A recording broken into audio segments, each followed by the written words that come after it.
Hi, good evening. We are here tonight to talk a little bit more about our public speaking workshop. And we are going to talk about a very important issue, about the pillars, the three pillars of communication.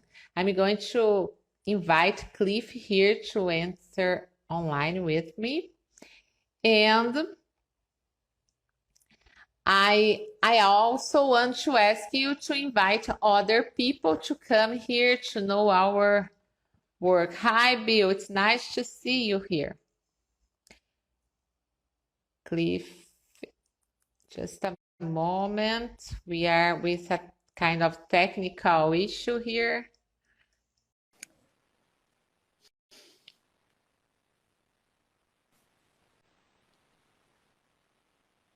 Hi, Cliff. Hello. Today my camera is pointing in the correct direction. Yeah, it's completely, Not sure completely why. right. I didn't do anything differently. No? And yet the camera is not showing where the phone is looking. Oh my God. Old buddy from high school, Bill, he's back. He's been joining us for a lot of our lives. Yeah, I saw him. All right. So I'm asking people to invite their contacts to come to our live. I'm also inviting people. Yeah. Or if you're watching us recorded, if you're not watching live, make sure you send the video to your friends. If you are watching this after the day of the live, yeah, send the video to your friends who you think might be interested in the subject. Today we're actually getting into a little bit of philosophy, which that's actually my professional area. So yeah, so I like this subject. You are the expert about it. So let's go. I can't go so far as to say I'm an expert, but we today we're talking about what the Greeks called the three pillars of argument. And of course they used our fancy Greek words, Ethos, Logos, and Pathos, Yeah. right? A piece of trivia for those of you that are interested in literature, the Three Musketeers in the famous book, The Three Musketeers, are personifications of these three pillars of logic, right? It's Athos, Porthos, and Aramis.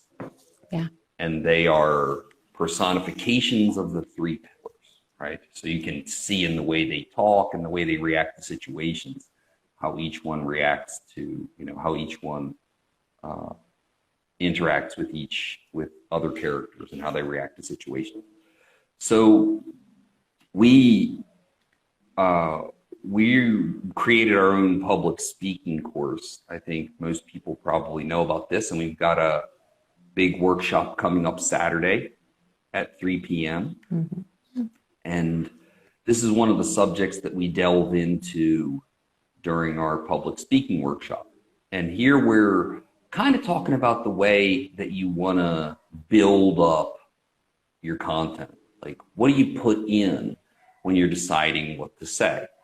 There's a lot of common advice about public speaking. I think everybody generally tends to agree. Independent of the expert you're talking about, you have to be authentic. That's the number one rule that everybody has, whether it's Chris Anderson for TED or David J.P. Phillips from the Netherlands, from Sweden. I'm sorry, Keisha Brewer from the University of Maryland, Dan Pink, the people, the great public speakers always say the same thing. You got to come from a place of authenticity. Normally you should try to use your own words and you should tell your own story. You should talk about something that's meaningful to you. And I know this isn't our subject today, but an example of that is that sometimes if you're talking to a salesperson and you can tell the salesperson is just using memorized script, you automatically don't think that they're being authentic with you. You know, that call center person who's talking to you on the phone, and you can tell they're following the script. The only thing they don't say is, hello, insert your name, right? But you get that idea that the person's reading from a script, and you can tell instinctively that that's not their own words. Whereas when you're talking to a good salesman, and I think we've all seen people like this, like Andrea and I had a sales encounter before the pandemic, a couple months before the pandemic, that we had this saleswoman who was so good that I think I bought 4 pairs of shoes from her. Yeah. You know, like I wanted to go back and buy more shoes, right? Because it was a person who dominated her area. She knew what she was talking about. She listened to our needs, right? Which is super important. And she wasn't just trying to push her most expensive shoes on us, you know? She was trying to give us what was going to be best for us. Hi, Rita. I think I probably spent... Rita is here with us. Hello. Oh my gosh, wow. Another important thing to say is that Chris Anderson from TED Talk, he says you need to have a good story to if you want to go to TED to make a lecture, you need to have a very good story. He says you don't need to be a speaker. You need to have a good story and something that can change somebody else's life. You don't need to, he said, you don't need to have any ability because he doesn't have ability to speak in public. He said. Yeah, it's funny to hear Chris Anderson say that he says he's not a good public speaker. Yeah. And this is literally a man who has spoken to like the Dalai Lama and, you know, he's spoken to Jeff Bezos and all these guys. He talks to them like equals, you know, Tony Robbins, Elon Musk. You know, Elon Musk is a trillionaire and Chris Anderson holds his own against the guy in conversation. And you hear Chris Anderson say, I'm not a comfortable public speaker, you know. But he's also like, he dominates that idea of coming at it from a place of authenticity. So what we're going to get into today is kind of developing our content. Now, I need to have a story to tell. I need to have some kind of a personal story to tell. And in some cases, that personal story doesn't necessarily have to be my story as long as it's a personal story. If we have a good success story, for example, a story from one of our clients that's a good success story, that's a personal story. You know, it doesn't necessarily have to be my story. It just has to be a real story, right? And something that you'll see in Paulo Vieira, for example.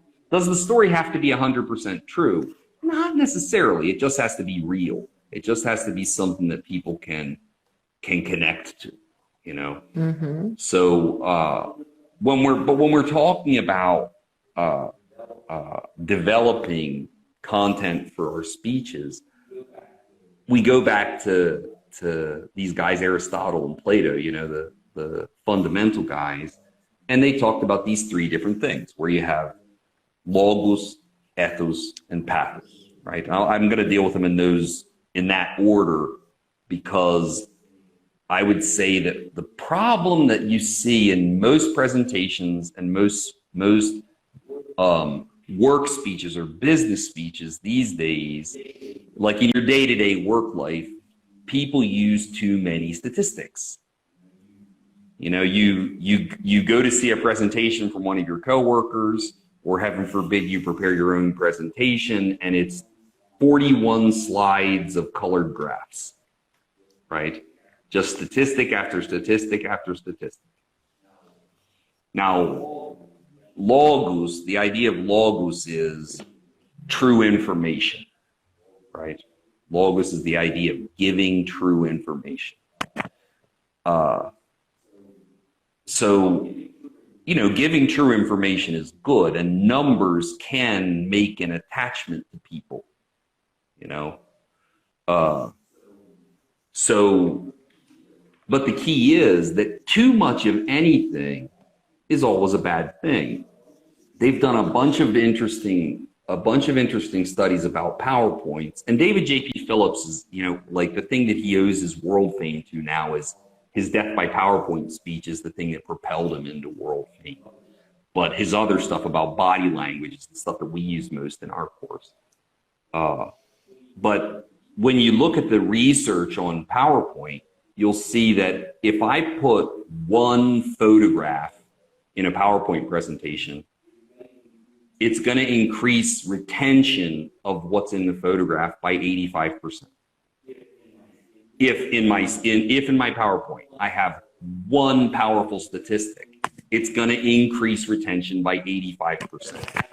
But if I add a second powerful statistic, I don't just lose a little bit of retention from my first statistic. All of my statistics descend in ability for a person to memorize. And David J.P. Phillips is pretty serious about it. He says there's actually a magic number that once you get to 6, it's probably too much.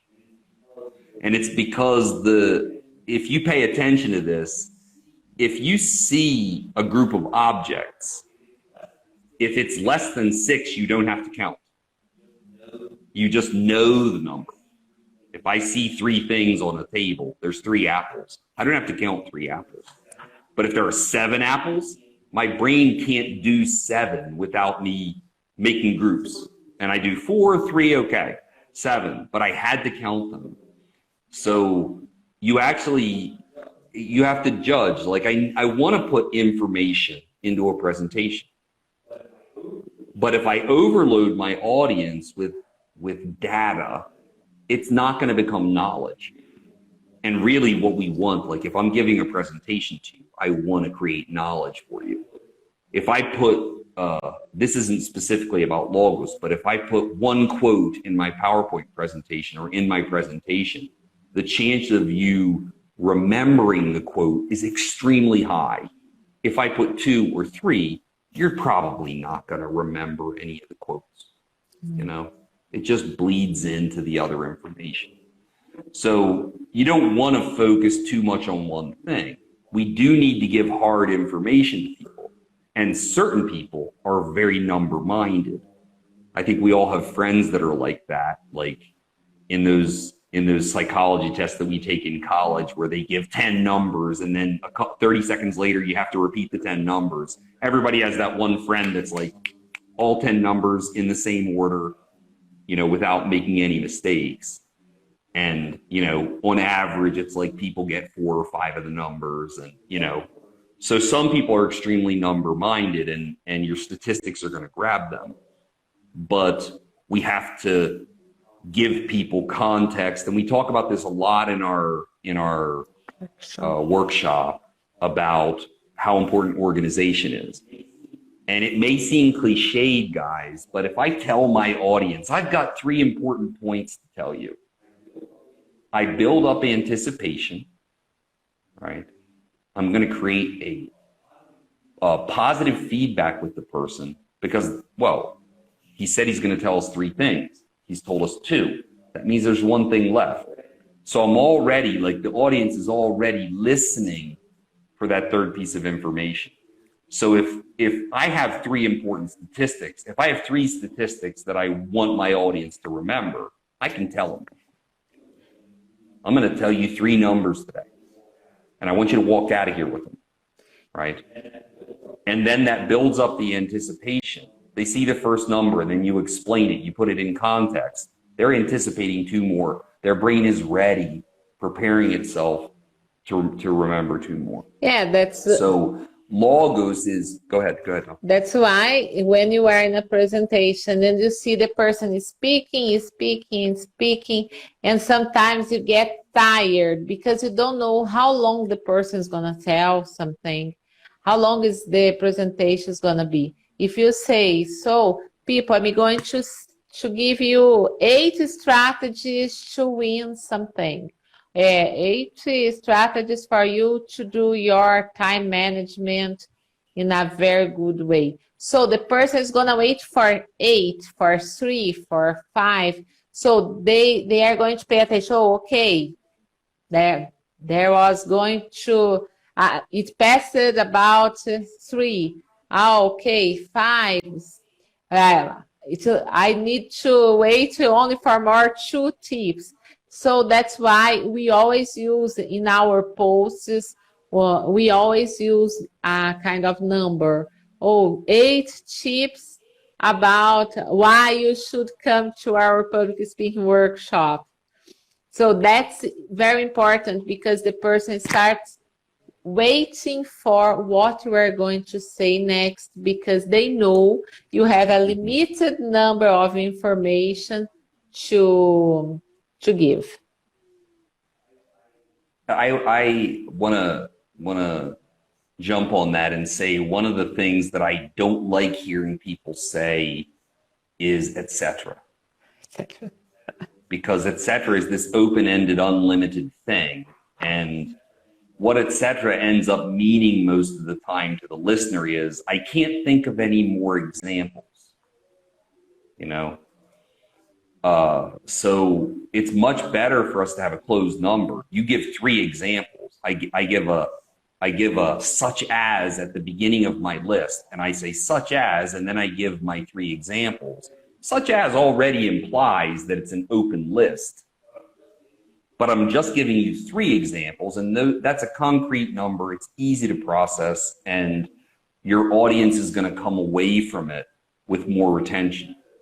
And we have to, you know, at its base, we say the same thing all the time, guys, but at its base, communication is passing something that you are passionate about onto other people, you know, sharing knowledge that you're passionate about. And Chris Anderson has this wonderful metaphor, how communication in this neurological fundamental way is there's this neural pattern in my head, and through the magic of communication, we are able to reproduce that neural pattern in the brains of other people, you know? Like we can make a carbon copy of that piece, that neural pattern in the brains of other people, you know? So at its most fundamental, the idea of communication in any way, strategic communication, sometimes we call it, or public speaking, the idea of it is I want to get through to my, hey, can you hear me? I want to get through to my audience. I want to pass information on to them that they need, right? Maybe I want to persuade them of something. Maybe I just want to expose something they might not know. Maybe I want to tell them about something new, right? Maybe I want to give them a series of instructions that they need to follow. You know, not long ago, we like to make seafood, right? We're fans of seafood, and not long ago, we just decided that we were going to learn to cook seafood well, you know? Yeah. And I guess we got a little bit more serious about it. And, you know, we've made some really good dishes. You know, we made this wonderful dogfish with shrimp sauce, you know? So if you think of the idea of passing a recipe on to somebody, it's a process that the person has to follow, you know? And it's kind of fundamental. If I'm passing a recipe on to you, it's kind of fundamental that I get those key important points through to you. And there's things that, like, I didn't know about cooking fish, but now I got it on intuition. Because, like, if you're making a hamburger, you squash the hamburger, right? It's a normal part of the cooking process. You squash the hamburger down. You never, ever do that to seafood, ever, right? That's just not a thing for seafood. And as obvious as that might sound, I didn't know that. I probably would have treated fish pretty much the same way I would treat a piece of beef, you know, but we can't treat it in the same way, you know. And when, you know, in this thing of communication, if you think, let's give an example of logos from cooking.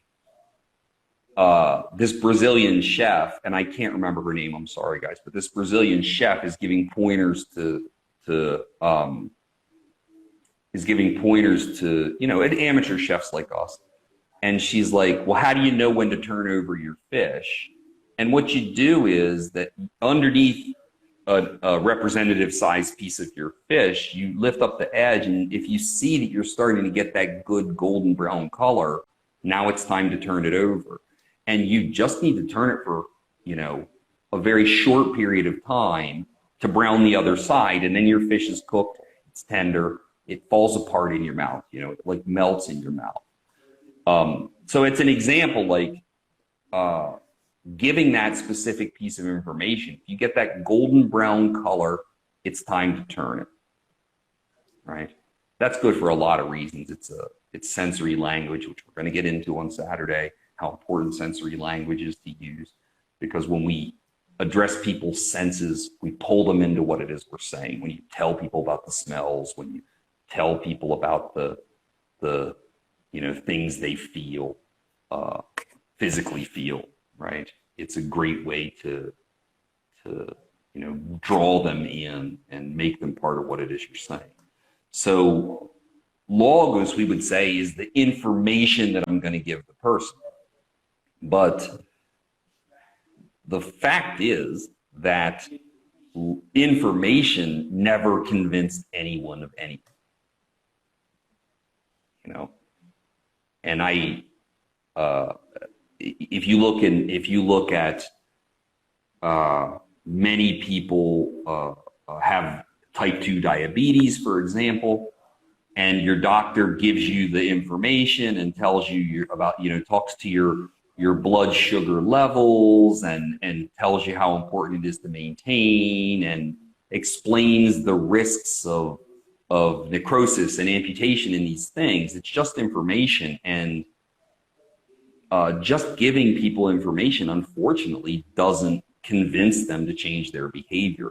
If I can't make a deeper connection with the person, then, I'm lost. Now, I would hope, moving on to our second pillar, which is ethos. Ethos is the appeal to authority. Now, if I'm talking to a doctor, I'm a philosopher. I studied philosophy at University of Delaware, and I'm a teacher. I went on to study communication management and English. And I'm not a doctor. I'm not a medical doctor or a PhD. And if my doctor gives me health advice, I would, we should expect my doctor is the authority in the area. So I should accept what it is that he has to say. The problem is that if what my doctor tells me contradicts with one of my fundamental beliefs, his authority might not be enough. And maybe authority could be something like when you see your favorite star talking about that issue, like if we talk about breast cancer awareness, which is so important in October. I know October has passed, but just talking about breast cancer awareness, it's just statistics, it's just data. But if an actress who you admire, Angelina Jolie had a breast cancer crisis a couple of years ago. I think people pretty much know she had to have double radical mastectomy, right? And so if Angelina Jolie, who we know had a double radical mastectomy, comes on television and talks about breast cancer awareness, she's not a doctor, she's an actress, right? Yeah. But that authority, because we have that connection with her and we respect her. I mean, everybody loves Angelina Jolie, right? Yeah. So authority doesn't necessarily mean that the person has this scientific level of education. It means that it's someone who we trust, So a lot of times the appeal to authority when we're dealing with other people is going to be about building a connection with, from the north, it has to do with building a connection with a person. And we see, Gerald Ford in the United States is what he was, one of our presidents that saved us from a political crisis in the 1970s.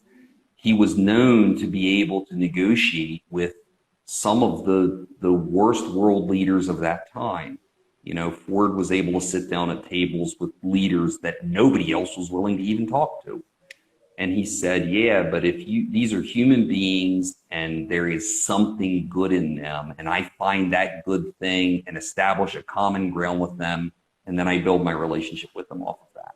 So Ford is talking to world leaders in the 1970s who had no reason to trust him and no reason to trust the United States. And yet he was able to, advance peace in a way that I think a lot of world leaders since then would kind of envy, even if he didn't become president in the best of situations. So sometimes that appeal to authority isn't just giving, oh, cool, excellent piece of data. Ford's one of those American presidents, curiosity guys, Ford's one of those American presidents that people like to make fun of, and people kind of downplay his ability as a negotiator. But Ford was the guy that brought the U.S. out of a critical political crisis. He had a country that was extremely divided between the young hippies and the generation of their parents, like the hippies of people of my parents' generation, our parents' generation, Bill, right? And they were having this gigantic cultural conflict with their parents, and the Vietnam War was coming to an end and all these things. And he was this, kind of straight-laced old guy who managed to create a bridge between the generations, So I think sometimes we have to respect that ability that he had as a peacemaker, independent of the crises that he inherited. So we have to, when we build an appeal to authority, we want to create common ground with the person that we're talking to, find that common ground. And this is something, a kind of cultural thing that you might see if you've done any business with Japanese people or and I mean people from Japan itself. A lot of times when we do business with people from Japan, the idea of creating a relationship is super important. Americans love to sit down at the table and just start talking business. But that's just not the way it's done. If you are doing business in Japan, you need to take the time to talk about people's families. And for us, between Japanese and Americans, we have a great common pastime, baseball. So you've got to build those bridges, we all love baseball. Americans love baseball. Japanese people love baseball. And you've got to build that bridge with them and use that to establish kind of a baseline rapport. Now I've established authority because I like him, he likes me. We don't agree about aluminum baseball bats, maybe, because the Japanese can use aluminum bats and we can't in the United States. So maybe we don't agree on that, but we have common ground, and that builds the appeal to authority between us, right? Mm-hmm. And that's a two-way street. Like I've built common ground with him, and he's built common ground with me, right? I should say I built common ground with them, and they built common ground with me. So we've established authority with each other. It means that we respect each other, we trust each other, and we're willing to accept what the other guy is going to say. And I think fundamentally, the idea of being able to trust what someone says, it is fundamental towards effective communication. I think everybody has probably gone to buy a car and you just don't connect with the salesman, Yeah, but this happens to everybody in every situation. Mm-hmm. Because if you talk to someone that you don't see authority on them, you don't think they are trustful, you don't buy anything. I work with our selling process, and we see that that's important to show the authority, to show that we can help people, and of course to deliver. But to construct, to build authority is everyday life, everyday business. Here at our company, we are always building authority in what we do, and of course it demands also knowledge, but also this kind of synergy with other people. Don't think about that, Cliff? Yeah, definitely. And you see, if we look at automobile commercials, we can think of that kind of thing. If Ford, the automobile company, wants to sell that pickup truck. How do they do it? Well, they try to make a connection with you as a person, you know? Yeah.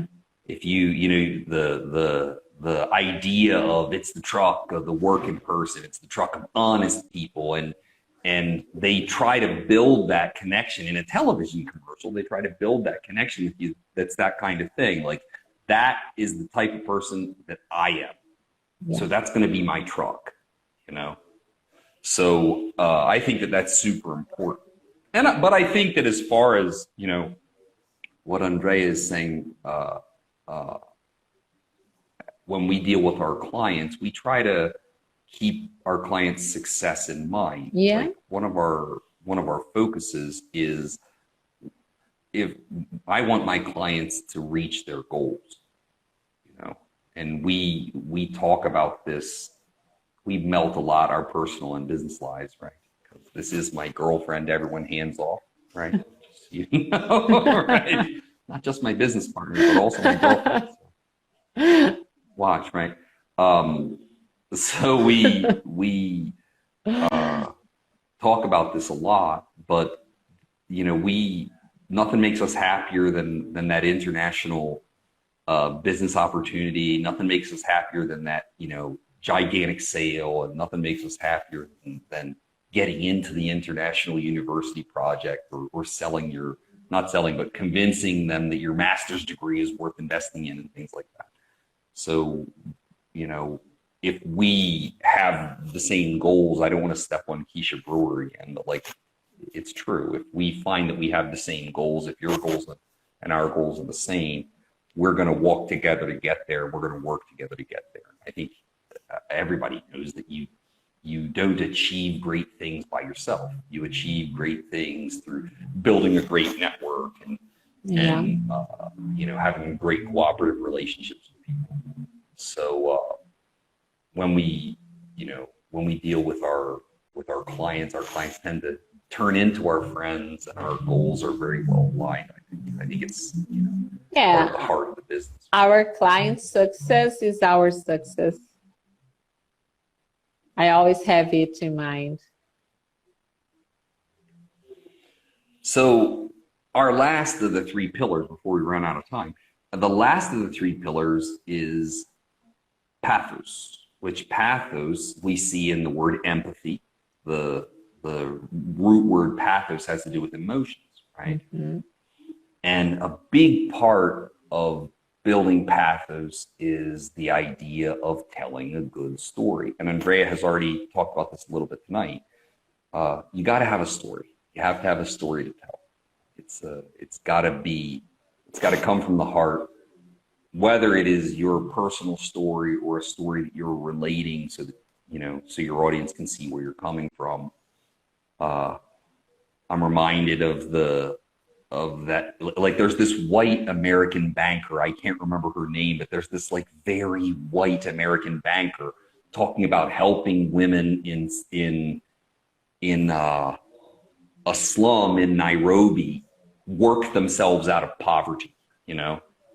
And she tells us a story about a mom in the slum that builds up her sewing business, you know, and it's like she starts with 50 cents a day, you know, and builds up her sewing business, and like manages to get her kids into a good school, and then manages to get into the banking program that will allow her to buy her own property instead of having to live in these generational rental agreements that they have there. And like, yeah, that's not that banker's story. She's a rich American, right? But the story of the woman working her way to her own success is very palpable for us. You know, by the end of that TED talk, it's like a 12-minute talk. It's not one of the long ones, but you're rooting for that woman so much, you know, like you have this deep connection with her, and you just want to know what happens to her in the end. You know, by the end of the TED talk, you're like, so what happened to her? What happened to her? And of course, she's a success story from the bank's, you know, aid program. And she connects to us on a lot of different ways. The woman is a woman who's working towards her dreams. We're all working towards our dreams, guys, right? She's a mother, you know.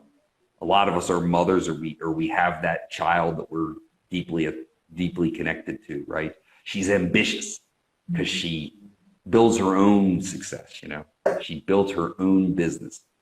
You know, she found that opportunity, and she created an opportunity and turned it into a fantastic success. And Marcelo stopped in. Marcelo is Um, a fantastic friend. Nice to see you here, Marcelo.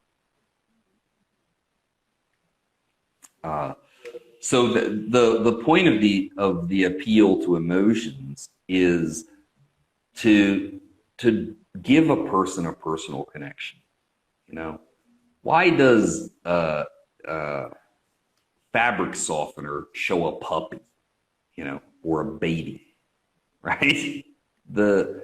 The advertisement shows us that puppy or that baby because that's a really fast way to make an emotional connection. Everybody loves babies. Everybody loves puppies. You know, you see that puppy there and you're like, oh, such a cute puppy. Oh, baby, look at the baby. And it's like an instant free boost of positive hormones. You know, it's oxytocin, and the person's like, oh, look, a little baby, look, a little puppy. And it already builds an instant emotional connection with the person. So it's a great example of, you know, kind of an easy way to give a person a connection. And you may see, you know, if you show people pictures of your family, you know, like the traditional desks. I don't know if we see these. Like, I just remember my time. I had a short stint in the banking industry back in the 1990s. I normally don't include this in my career report. And those traditional, you know, big mahogany desks, and every banker has that picture. That's the picture of them and their family, or if they don't have a family, the picture of them and their pets, you know. And it's like, you know, you're in a bank. It's about money, and it's a machine to generate wealth. And what's on every banker's desk? It's that picture of a family or a picture of their kid's graduation or something that's going to give you a human connection with the person. You know, hey, look, this is a human being. This is another person who's just like me. And hey, Danielle, how you doing? And it shows, you know, a kind of simple and easy way to build common ground with people. We talk a lot about storytelling in our workshop. If you join us on Saturday, we've got a big chunk on it: how to develop a good story, how to hook people in, you know, get their attention and keep their attention. And we are also going to talk about the hero's journey. That's a very interesting thing, because we think, oh, I'm the only person who has this kind of problem. And you see that there is a kind of journey that everybody passes through. We are human beings, my friends. So we have a lot of things that are very similar, and we are always passing through similar situations. And the most important, all of us are heroes. Everybody is a hero, has a hero inside. If you don't feel yourself like this, I have a very good and interesting thing to tell you on our workshop on Saturday. Did you tell them what time is it going to be, Cliff? Yeah, Saturday is going to be 3 p.m. here here in Brazil, right? The Brasilia time. We're not in Brasilia, but it's Brasilia time. So we're going to start at 3 p.m. and go until 6. We're scheduled until 6, but I have to be honest with you guys.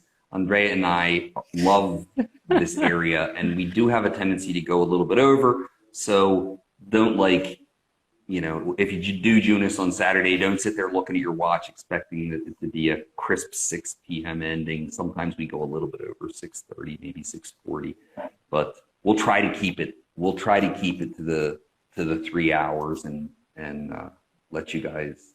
It's the second. Let you guys ruminate a little bit about it. It's the second time we are doing a kind of event like this. And then I'd like to invite all of you to participate. It's not an event for people who don't know anything about English. It's for people who speak English, because the event is that it will be 3 hours of public speaking and English speaking. And it's important to remember that in on this workshop, we are going to have some practice too. And then everybody's going to talk, everybody's going to have networking, because it's important, because you are going to know other people. Because these days, want to talk to that have sometimes the same kind of objectives, of goals that we have. So it's going to be a very good event. That's why I'm inviting you. I saw Rita is here. But I do want to say, it is all, we are Marcia. instructing in English, right? We are instructing in English, but whether your native language is Portuguese, Spanish, or English, it's applicable to any type of a situation. So while this course is taught in English, the information that we're passing on is going to improve your presentations, independent of whether those presentations are in English, Spanish, or Portuguese, or another language. Right? Yeah, it can be used. Because it can be used in every situation of public speaking. And remember, people, public speaking is not only when you go on the stage to talk to a lot of people. It's an everyday situation. We always talk to people. We always introduce people to some situation. I always remember that when I worked at that multinational, I did, in both multinationals I worked, I love it to make integration of new workers and to talk about safety. So I was always one of the instructors. I did courses like a firefighter because I like it. I love it to do this kind of training. So if you want to talk to people, if you need to talk to people, this workshop is for you.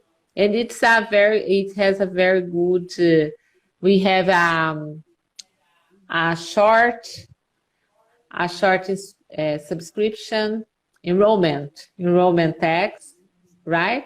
Yeah, I say it's a token enrollment fee. It's just process paperwork and stuff like that. And it's 89 reais, very, very low cost. It's as low as it can go. You're not really paying for the course. It's half of it's half price of 1 hour with us. Yeah, not even, right? 65% discount for one of our hours. Yeah. So, very reasonable investment, I would say. So guys, I really hope to see everybody here. I'd like to see a lot of you guys here on Saturday. Yeah. Okay, 3 p.m. Get in touch with us. You can send us messages, DMs here on Insta. We're gonna have our WhatsApp is in our Instagram profile, so you can check it out. Look for us on LinkedIn. So you can get in touch with us through a lot of different channels. Yeah. But I'm going to call everybody tomorrow to make contacts with you that are here with us on live. And I hope you don't lose this opportunity, because it's a very good work, because we are working a lot developing this training with our heart, our love, because we love to do this kind of work. So that's it for now. And it's the last live before. Maybe I do some. Yeah, this is our last live before the workshop. Yeah. Maybe I do some surprise lives as I did yesterday, a very short one during the day. but it's the last official live for our event, okay? So people, see you on Saturday. If you are And prepared to guys, do we that, will be back. We will be back next Wednesday for our regularly scheduled programming. So please follow us on Instagram. Open up your notifications so that you can get information about the live next week, yeah. 9/14 on Wednesday. Okay, bye-bye. Bye bye, guys. Good night.